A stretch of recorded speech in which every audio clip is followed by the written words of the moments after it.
मुख्तार अंसारी की appeal high court में मंजूर कर ली गई है और गैंगस्टर एक्ट में मिली सजा के खिलाफ यह अर्जी दी गई। इस अर्जी पर सुनवाई के लिए हाईकोर्ट तैयार हो गया है। 10 वर्षों की सजा मिली है मुख्तार अंसारी को। हाईकोर्ट ने निचली अदालत से रिकॉर्ड को भी तलब कर लिया है। मुख्तार की जमानत पर अब 24 जुलाई को सुनवाई होगी। इसी साल 29 अप्रैल को 10 साल की सजा सुनाई गई थी मुख्तार अंसारी को। कृष्णानंद राय मर्डर केस में यह सजा सुनाई गई थी। इसके खिलाफ मुख्तार अंसारी ने इलाहाबाद हाईकोर्ट में अपील की है और इस पर सुनवाई को इलाहाबाद हाईकोर्ट तैयार किया है। हमारे संवाददाता मोहम्मद मोइन प्रयागराज से हमारे साथ जुड़ चुके हैं। मोइन, इस अर्जी को किस तरीके से स्वीकार किया इलाहाबाद हाईकोर्ट ने, बताएं।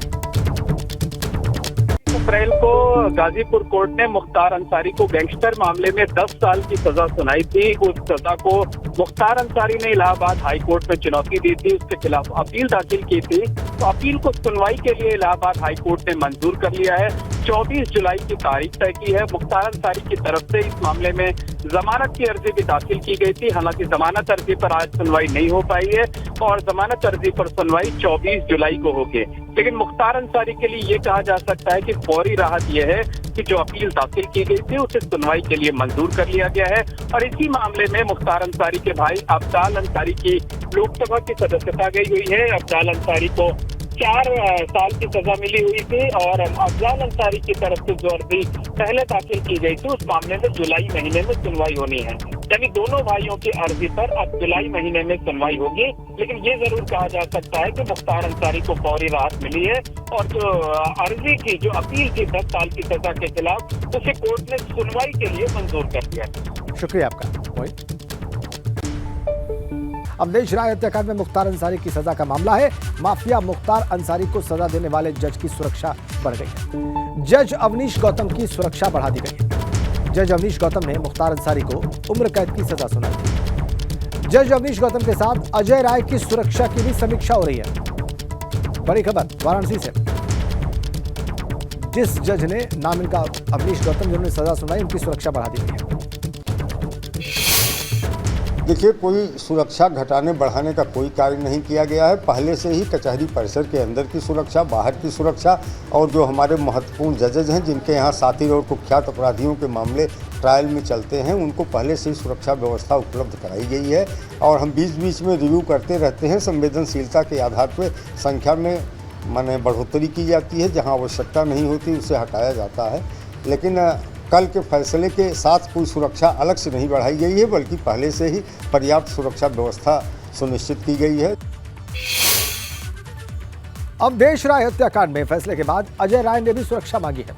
अजय राय ने पूरे परिवार की सुरक्षा बढ़ाने की मांग की है। अजय राय के भाई की हत्या के मामले में माफिया मुख्तार अंसारी को उम्र कैद की सजा हुई है और इस पर अजय राय ने एबीपी गंगा से खास बातचीत में कहा कि सजा से मुख्तार बौखलाया हुआ है। इस वजह से मेरी और मेरे परिवार की सुरक्षा बढ़ानी चाहिए और अगर मेरे परिवार को कुछ होता है तो इसके लिए जिम्मेदारी सरकार की होगी। साथ साथ फैसले में भाजपा नेताओं के श्रेय लेने पर अजय राय ने कहा है कि जितना भी श्रेय लेना है लीजिए, लेकिन मेरे परिवार की सुरक्षा का ख्याल कीजिए।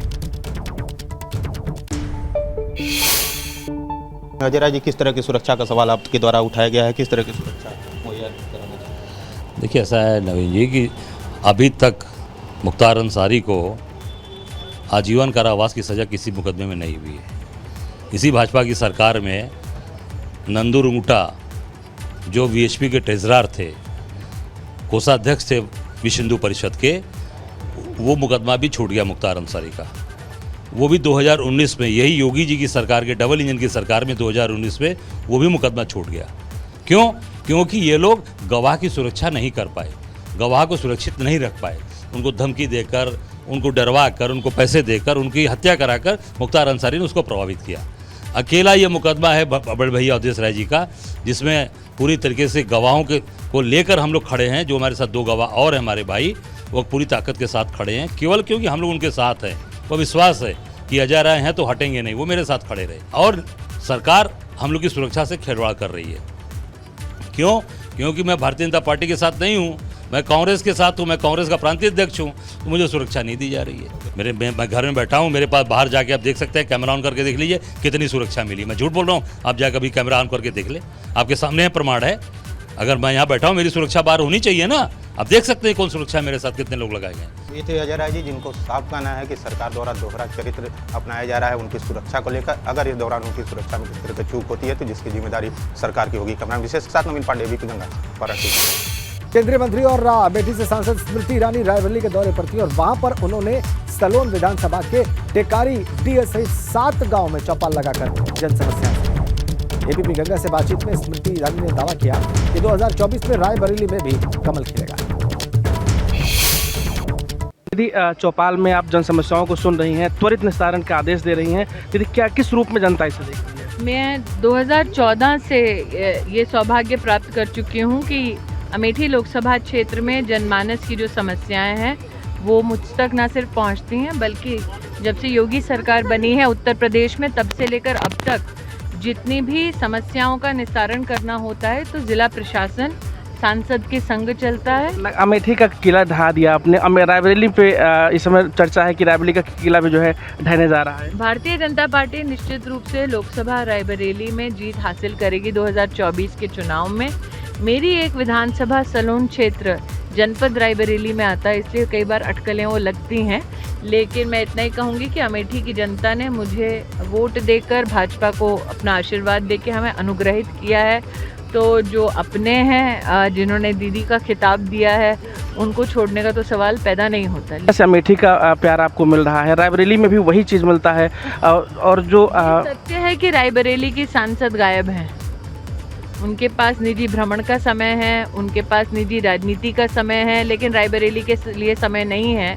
और रायबरेली की जनता स्वयं देख पा रही है कि अमेठी के नागरिक अपने सांसद की उपस्थिति भी दर्ज कराते हैं, सांसद से सतत संवाद भी करते हैं और सांसद से सहयोग भी पाते हैं। केंद्रीय मंत्री होने के बावजूद, संगठन में दायित्व पाने के बावजूद भी समय निकाल पाती हैं, तो रायबरेली की जो प्रतिनिधि हैं वो रायबरेली को समय क्यों नहीं देती। अभी सोनिया गांधी की दीदी खिलाफ जो है एक पोस्टरबाजी हुई थी, उसमें लिखा था रायबरेली की सांसद गायब है यहाँ से। गायब हैं, उसके लिए तो पोस्टर की ज़रूरत नहीं है। आप रायबरेली में जनता से पूछ लीजिए, दिखी क्या उनकी सांसद? नहीं दिखी। ये रायबरेली में कोई भी नागरिक दरवाजे तक सांसद गया ये नहीं कह सकते। अमेठी में जब राहुल गांधी थे तब भी दरवाजे तक किसी नागरिक के वो पहुँचे हों और चुनाव बाद दिखे हों, ये भी एक सत्य है कि वो नहीं दिखे थे। तो हमारे साथ अमेठी सांसद और केंद्रीय मंत्री स्मृति ईरानी जी थी, जो दीदी के नाम से जानी जाती हैं। साफ कहना था कि क्रेज मोदी का है, हम कार्यकर्ता हैं, लगातार प्रयास कर रहे हैं, इस बार कमल रायबरेली में भी जरूर खिलेगा। रायबरेली से कैमरामैन विक्रम के साथ Pankaj Singh, ABP Ganga. IMA passing out parade में ब्रिटिश परंपरा पर रोक लग गई है। गृह मंत्रालय ने आईएमए परेड में ब्रिटिश परंपरा पर रोक लगा दी है। आईएमए पासिंग आउट परेड में घोड़ा बग्गी पर रोक लगाई गई है। इस परेड में अब कार से ही उतरेंगे मुख्य अतिथि। आगामी 10 जून को यह पासिंग आउट परेड होनी है आईएमए की, विश्व प्रसिद्ध, और इसमें बतौर मुख्य अतिथि शामिल होंगे आर्मी चीफ मनोज पांडे। करीब 90 साल से घोड़ा बग्गी की परंपरा चली आ रही थी, अब इसे बंद कर दिया गया है। हमारे संवाददाता विनोद कुमार हमारे साथ जुड़ चुके हैं। विनोद, इस फैसले के पीछे जो डिटेल रीजंस है वो बताएं हमारे दर्शकों को। बिल्कुल, देखिए राजेश, जो परंपरा की इंडियन मिलिट्री अकेडमी है उसमें जी परेड में शामिल होते थे, वो अब घोड़े बग्गी की जगह ही वो। और इस बार की विनोद, आपकी आवाज हमें बहुत स्पष्ट नहीं मिल रही है। फिलहाल के लिए आपका बहुत शुक्रिया।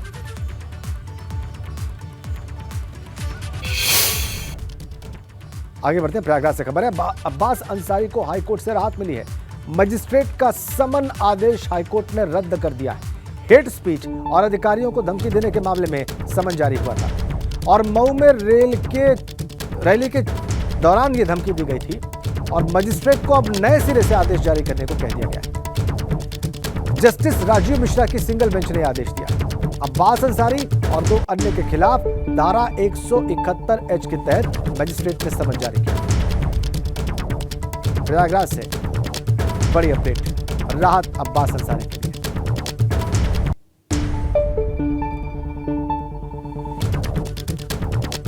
अब्बास अंसारी को हाईकोर्ट से राहत मिली है, सिंगल बेंच ने राहत दी है, जस्टिस राजीव मिश्रा की सिंगल बेंच ने, और मजिस्ट्रेट को अब नए सिरे से आदेश जारी करने को कहा गया है। समन जो दिया गया था चुनावी रैली के दौरान धमकी के मामले में, उसको अब नए सिरे से जारी करने को कहा है हाईकोर्ट की सिंगल बेंच ने हेट स्पीच और धमकी देने के मामले में। प्रयागराज से है, वहां पर गंगा घाट के किनारे फिर से लाशें दफनाई जा रही हैं। हाईकोर्ट और एनजीटी के आदेशों की खुलेआम धज्जियां उड़ाई जा रही हैं। फाफा मऊ घाट पर सैकड़ों की संख्या में शव दफनाए जा रहे हैं। प्रयागराज नगर निगम के सारे दावे फेल दिखाई दे रहे हैं और शव दफनाए जा रहे हैं। वहां पर हाईकोर्ट और एनजीटी के आदेशों की खुलेआम धज्जियां उड़ती दिखाई दे रही हैं। हम प्रयागराज की बात कर रहे हैं। गंगा घाट के किनारे फिर से वहां पर लाशें दफनाई जा रही हैं। फाफा मऊ घाट पर सैकड़ों शव दफनाए गए।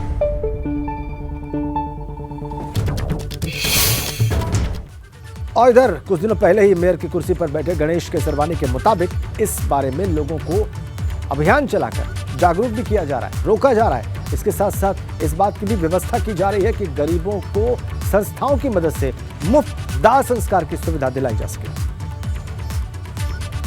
तो समाज को जागरूक करने का काम किया जा रहा है। दूसरी वहाँ पर टीम लगी हुई है और जहाँ ऐसे कुछ रात बिरात में भी लोग आ जाते हैं और लोगों की अपनी एक मान्यताएं हैं, तो कुछ लोग दफन करते हैं, तो उनको भी जागरूक किया जा रहा है। और पूरी तरीके से नगर निगम प्रशासन इस पर चैतन्य है और संस्कार के द्वारा अगर कहीं कोई गाड़ कर चला गया है तो उसको उचित संस्कार भी कराया जा रहा है। बस इस पूरे मामले में सियासी रोटियां भी जमकर सेंकी जा रही हैं। सरकारी अमले की लापरवाही को सामने रखकर विपक्षी दल सरकार पर निशाने लगा रहे हैं। समाजवादी पार्टी के विधायक डॉक्टर मान सिंह यादव का कहना है कि बीजेपी और उसकी सरकारें धार्मिक भावनाओं के सहारे लोगों का वोट तो ले लेती हैं, लेकिन राष्ट्रीय नदी गंगा को लेकर उन्हें कोई चिंता नहीं। संगम नगरी प्रयागराज में रूढ़िवादी परंपरा, दकियानूसी सोच और नगर निगम समेत दूसरे सरकारी अमले की लापरवाही जीवनदायिनी और मोक्षदायिनी कही जाने वाली राष्ट्रीय नदी गंगा के लिए एक बार फिर से मुसीबत का सबब बन गई हैं। प्रयागराज की अगर बात करें तो यहाँ गंगा किनारे की जो घाट हैं, जो जगहें हैं, वहाँ पर इस साल भी बड़ी संख्या में शवों को दफनाया जा रहा है। और अगर हम प्रयागराज की बात करें तो गंगा किनारे की जो जगहें हैं, जो घाट हैं, जो इन्हें शमशान घाट के तौर पर लोग पहचानते थे, जहाँ रोजाना दर्जनों की संख्या में शवों का दाह संस्कार किया जाता था, वो कब्रिस्तान में तब्दील होते हुए नजर आए हैं। ये हाल तब है जबकि कुछ महीनों बाद ही मानसून दस्तक देने वाला है, जोरों की बारिश होगी, उसके बाद नदियां उफान पर होती हैं। गंगा नदी का जलस्तर जैसे ही बढ़ेगा तो ये आप देख सकते हैं कि जो शव दफनाए गए हैं, जो शव मिट्टी में दफन हैं, वो कब्र से बाहर आ जाएंगे और गंगा नदी में प्रवाहित होने लगेंगे। गंगा नदी को प्रदूषित करेंगे, ना सिर्फ प्रदूषित करेंगे बल्कि हजारों लाखों लोगों की जिंदगी और सेहत के साथ खिलवाड़ भी करेंगे। हाईकोर्ट से लेकर सुप्रीम कोर्ट और एनजीटी के आदेशों की दिशा निर्देश की धज्जियां भी उड़ाएंगे। तो कहा जा सकता है कि सरकारी अमला अपनी जिम्मेदारी को ठीक से नहीं निभा रहा है। कई अधिकारियों के खिलाफ कार्रवाई भी की गई थी, लेकिन एक साल तो सख्ती बरती गई, लेकिन इस साल तस्वीर कमोवेश उसी तरीके की फिर से देखने को मिल रही है। कैमरामैन अनुराग द्विवेदी के साथ मोहम्मद मोइन, एबीपी गंगा, प्रयागराज।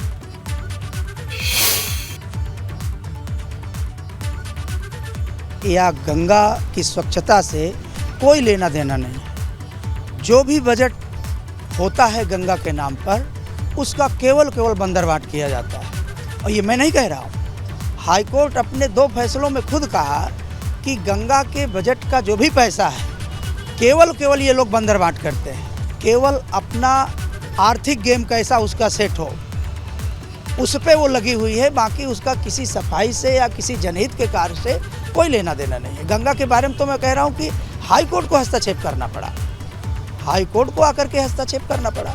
तो इन मुद्दों को लेकर निश्चित तौर पर हम लोग सदन में रखेंगे और जनता के बीच में जाएंगे कि ये जो आंख मिचोली का खेल भारतीय जनता पार्टी खेल रही है। बड़ी खबर आ रही है, लखनऊ में योगी कैबिनेट की बैठक खत्म होने की खबर है।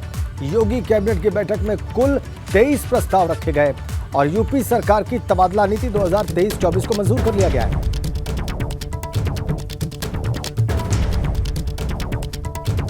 तेईस प्रस्ताव कुल रखे गए हैं कैबिनेट के सामने। और हमारे संवाददाता अनुभव शुक्ला फोन लाइन पर हमारे साथ जुड़ चुके हैं, वो ज्यादा जानकारी देंगे, विस्तृत जानकारी देंगे। बताइए अनुभव, क्या सूचना मिल रही है आपको? देखिए, बिल्कुल जिस तरीके से कैबिनेट बैठक शुरू हुई है मंत्री आवास पर, और उसमें आज कुल 23 प्रस्ताव जो है वो 23 हम कहें कि बिंदु हैं जिसमें ये कैबिनेट पूरी चर्चा कर रही है। खासतौर से सबसे महत्वपूर्ण तो ये है कि जो ट्रांसफर पॉलिसी होगी 2023-24 की वो कैसी होगी, क्या नियम होंगे, क्या कायदे होंगे, इन सारी चीजों पर उस पर प्रस्ताव बनाया गया है। इसके अलावा आप देखिए तो जो हम कहें कि तमाम जो यूनिवर्सिटीज है निजी क्षेत्र की, उसके लिए भी कई जगहों पर, चाहे मथुरा हो, वहाँ पर स्थापना की बात है निजी यूनिवर्सिटी की। साथ ही साथ अगर हम कहें तो नगर निगम से जुड़ा हुआ एक प्रस्ताव है, जो नाले के निर्माण की बात कही जा रही थी, 216 करोड़ जिसका बजट है, तो उससे भी जुड़ा हुआ ये प्रस्ताव आज रखा गया है। इसके अलावा आप देखिए जो एरोस्पेस इकाई, जिसको हम कह रहे हैं कि खासतौर से जो एयरपोर्ट का हब बन रहा है, उसको लेकर भी एरोस्पेस इकाई और रोजगार प्रोत्साहन के संशोधन से जुड़ा हुआ एक प्रस्ताव रखा गया है।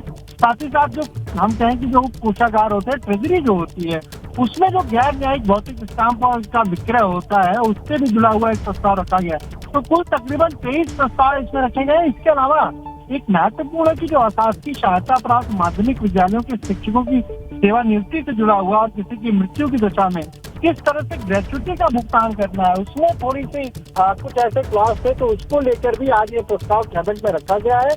थोड़ी देर में जब प्रेस कॉन्फ्रेंस होगी तब ये पता चल जाएगा कि कितने प्रस्ताव पर मोहर लगी है। हालांकि माना जा रहा है कि ज्यादातर प्रस्ताव जो है जो आज कैबिनेट बैठक में रखे गए, उन पर मोहर लग जाएगी। बहुत धन्यवाद आपका। 23 प्रस्ताव कुल रखे गए योगी कैबिनेट की बैठक में, और थोड़ी ही देर में स्पष्ट हो जाएगा कि कितने प्रस्तावों पर मोहर लगी है। संभावना इस बात की है कि ज्यादातर प्रस्तावों पर कैबिनेट अपनी मोहर लगा देगी। इनमें से एक प्रस्ताव ट्रांसफर पॉलिसी का है, उसमें चेंजेस का है, और उत्तर प्रदेश में 6 प्राइवेट यूनिवर्सिटी बनाने पर भी कैबिनेट ने चर्चा की है।